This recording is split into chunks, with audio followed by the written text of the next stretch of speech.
नमस्कार जय जगन्नाथ। चलतु आज बनइबा आमे जेली रो जूस जेली क्षीर रो जूस। देखंतु मु किछि जेली पाउडर नेछि तो एथिरे मु गरम पानी बसै नेछि। एबे चलंतु एथिरु आमे 2 चम्मच दे देबा। देखंतु मु एठी पानी बसै नेछि तो एथिरे आमे 2 चम्मच दे देबा।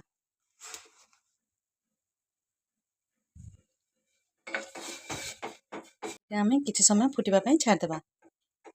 तो एपटे मु किछि चिया सीड को भिजै नेथिली तो एटा क्षीर सहित मिसेबा। एटा पे भल भाबरे फुटी गलानी। थाली रे अजाड़ नेछि एको किछि समय ठंडा हबा पई छाड़ देबा। किंतु हमर पूरा ठंडा हे गलानी आको पे काटि देबा। आपण माने मोर नुआ नुआ वीडियो देखिबा पई सब्सक्राइब करिवे, लाइक करबा को जमार भी भूलिबेनी। मु जो भी वीडियो अपलोड करबी आपण पाखरे पहुँचबो।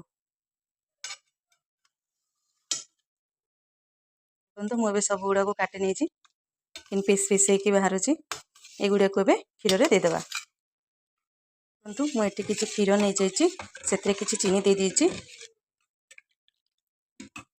एबे एगुड़ा को एथिरे देदेबा। सब मिक्स कर नेली चीनी पकई दीची तो आपण अनुसार मीठा अनुसार आपण पकेबे। बतरी नहीं घंटाटे आगु एबे ताकू छाणी दबा।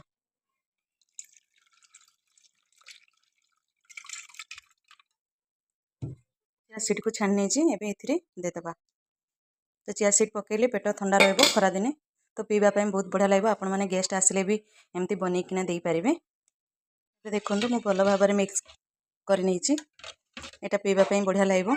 एबे मु किछि समय फ्रिज रे रखि देबे। एबे हमर पूरा ठंडा हो जाइछि। एबे चलंतु ग्लास रे सर्व करबे।